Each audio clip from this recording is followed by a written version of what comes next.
Halo teman-teman dunia burung channel, ketemu lagi. Kali ini ada pertanyaan yang menurut saya ini bagus sekali. Ini sebenarnya kita nggak perlu memikirkan, tetapi ada yang tanya ya udah kita bikinkan. Tadi mikir. Ini sebenarnya burung itu sama-sama bagus. Oke, yang saya bahas kali ini dari segi postur tubuh besar dan kecil nih teman-teman. Karena ada teman dari dunia burung channel ada yang bertanya, Mas, keunggulan cendet dan kekurangan burung cendet yang berpostur besar dan kecil itu gimana? Oke, sekarang gini ya teman-teman. Untuk burung cendet ini ada kekurangan dan kelebihannya masing-masing dari bentuk postur besar dan kecil. Tetapi untuk burung berpostur besar kita juga harus memilih yang berkaturangan bagus, berkarakter bagus. Sama halnya dengan yang burung kecil. Jadi biar nanti kita itu dalam memproses itu hasilnya juga bagus teman-teman. Jadi kelebihan untuk burung yang cendet berpostur besar dulu ya nih. Untuk burung yang berpostur besar nih kelebihannya dari segi suaranya itu lebih keras. Lebih keras untuk tenaga dari segi tenaga pas saat lomba. Itu bisa lebih menghemat tenaga teman-teman. Karena dari dia mengeluarkan materi itu seperti biasa. Karena pembawaan materi atau suaranya itu udah keras. Beda halnya dengan burung yang kecil nih teman-teman. Kalau burung kecil untuk mengeluarkan materi yang agak berat, nah misalnya tengkek buto, nah itu memerlukan tenaga yang keras. Ada yang burung kecil itu sampai neken-neken. Kalau mengeluarkan materi sampai kejer, ekornya goyang-goyang, bahkan naik turun, nah itu burung yang kecil. Terus untuk karakter selanjutnya untuk burung yang besar. Ini untuk perawatan harian. Ini dari segi penjemuran ya. Dari segi penjemuran itu biasanya lebih tahan lama teman-teman. Maksudnya karena burung besar itu kan juga memerlukan tenaga yang besar. Tidak hanya burung kecil, burung besar pun juga harus punya tenaga. Dari segi emosi birahinya itu juga harus kita perhatikan. Dan untuk burung kecil ya teman-teman, biasanya untuk penjemuran itu kita nggak perlu lama-lama. Karena dominan untuk burung kecil itu bulunya agak tipis ya teman-teman. Tidak setebal yang burung berbadan besar, maksudnya burung cendet. Nah itu ada karakter lagi tadi. Terus untuk kekurangan dari burung cendet yang berpostur besar, ini maaf ya kalau salah, kalau emang kurang gimana dalam penjelasan saya. Ini menurut saya untuk kekurangan burung cendet yang berpostur besar itu untuk meningkatkan birahinya itu agak sedikit rumit.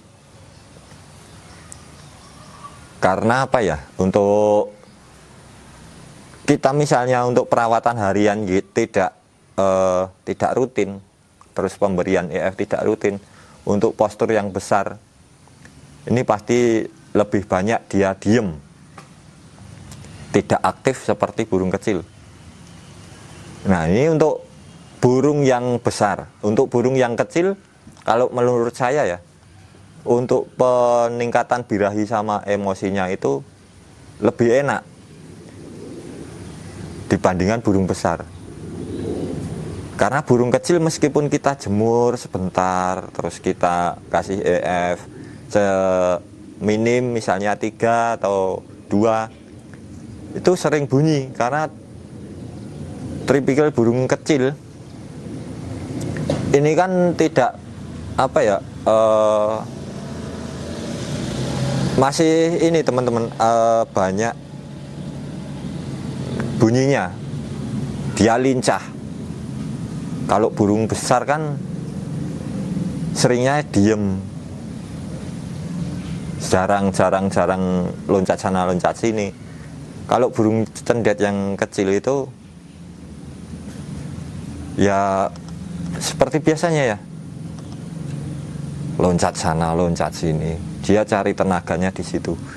Untuk kekurangannya burung cendet yang kecil itu kita harus ekstra teman-teman. Maksudnya ekstra untuk dari segi tenaga kita lebih besar, karena tadi untuk mengeluarkan materi yang berat tenaganya itu harus besar. Bahkan burung cendet yang berpostur kecil ini emosinya lebih tinggi dan birahinya lebih tinggi. Itu kekurangan burung cendet yang kecil. Tetapi ini ya teman-teman, catatan penting untuk burung cendet. Meskipun memiliki burung cendet yang berpostur besar dan berpostur kecil, itu kalau menurut saya nggak jadi masalah. Yang penting kita konsisten dalam perawatan harian burung cendet. Maksudnya konsisten ya seperti biasa. Mandi seminggu berapa, pemberian EF berapa, terus penjemurannya berapa, itu harus kita tahu dari segi karakter burungnya masing-masing. Jadi gini, burung cendet dan yang berpostur besar dan kecil itu semuanya sama-sama bagus, tetapi ada kekurangannya masing-masing teman-teman. Mungkin untuk para pemain cendet yang udah senior lah, lebih dulu dari saya, itu lebih paham untuk tipikal dari postur tersebut. Jadi mohon maaf ya teman-teman apabila ini penjelasan saya ini ada yang keliru, karena apa ya, saya tidak memandang postur, tetapi karakter atau katurangan burung cendet itu bagus, saya ambil gitu. Dari dulu saya begitu. Tadi tidak berpatokan di postur. Yang penting itu memiliki karakter, postur yang bagus, itu besar atau kecil, terus dari segi paruh itu bagus, terus sorot mata kejem, bentuk kepalanya bagus. Nah itu saya ambil teman-teman, meskipun bodinya itu besar ataupun kecil. Jadi semua itu tergantung dari perawatan kita teman-teman. Enggak harus cendet yang besar itu bagus, enggak. Terus cendet yang kecil itu bagus, enggak. Semua sama-sama bagus, tetapi ada kekurangannya tadi. Dari segi pembawaan lagu sama tenaga. Ya pokoknya nanti teman-teman kalau udah memelihara yang berpostur besar dan berpostur kecil pasti tahulah kekurangan dan kelebihannya burung cendet itu. Jadi seperti itu ya teman-teman. Catatan penting, nggak usah mementingkan postur yang besar ataupun kecil, yang penting katurangan bagus. Itu kalau menurut saya itu sudah cukup teman-teman. Karena apa ya, untuk cendet yang bagus besok akan ada